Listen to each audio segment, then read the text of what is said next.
Are you an MSL, and when you go to present to your HCPs or KOLs, are you guilty of any of the following?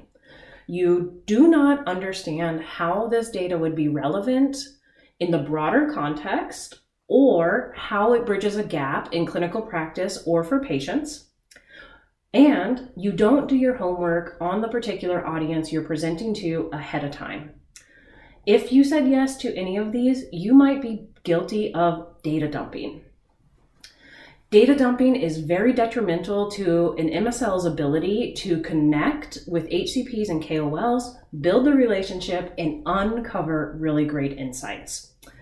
Stick around. I am going to talk more about what is data dumping and give you some tips to help you avoid doing this so that you can build better relationships with your HCPs and KOLs. Welcome to Medical Affairs Strategy Hacks. I'm Patrina. Thank you so much for being part of my community and coming along with me on this journey to help improve the skills and capabilities of medical affairs professionals. I feel like we hear a lot of complaints from medical leaders about data dumping. I've heard this so many times where they're like, our MSLs just data dump. They're just data dumping all the time. They're not building relationships. The other day I was talking with an MSL and he said, what is data dumping anyways? This is the motivation for today's hack. Data dumping is when an MSL just does a verbal vomit of information onto their HCPs or KOLs. They're presenting a whole bunch of information in a really short amount of time. Another key component of data dumping is that it is ignoring or doesn't include the larger context or clinical relevance of this data.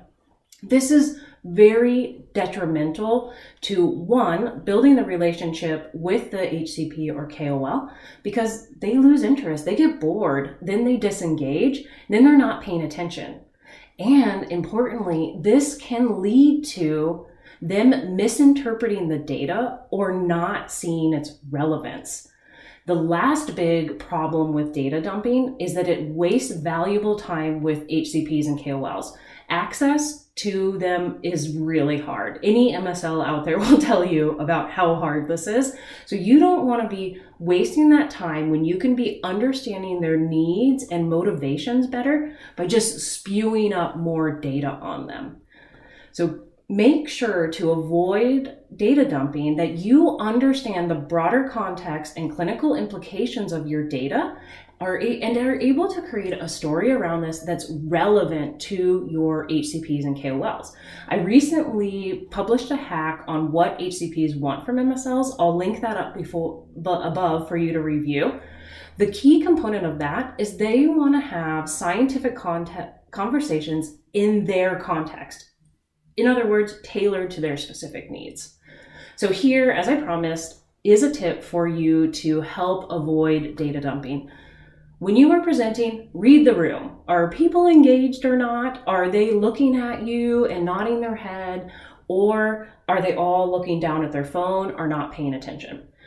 And this applies to if you're on a Zoom meeting as well. My tip for you is to have some questions prepared to get people re-engaged if it feels like you're losing the room or people are losing interest in what you're talking about. The specific questions you use are going to be dependent on your specific situation. So you'll want to have a variety of questions for the different presentations that you give. You can pause and ask something like, are you familiar with this data? Or what is interesting about what I just presented? Or should I explore anything more here? Have a bunch of different questions ready so that when you see people disengaged, you can pull them back by starting a conversation with really great questions. I have 3 resources for you on the Medical Affairs Value blog about good questions that you could potentially use. I'll link that up above. Download those resources and then start putting some great questions into your toolkit so that when you see people disengaging in your presentations, you can ask them a great question and then they'll start re-engaging with you. Additionally, these resources are really great for when you need to dig a little deeper to uncover an insight. So again, download those resources. If you have any tricks of your own that have worked really well to avoid you data dumping and keeping your HCPs and KOLs engaged, please share. Everybody benefits from this knowledge sharing. If you liked this information and found it useful, please like and subscribe to the Medical Affairs Strategy YouTube channel. It really helps the channel out. I have a newsletter where I publish weekly all the content that I've produced. So if you want this information coming to your inbox, sign up for my newsletter. The link is down below. Thank you.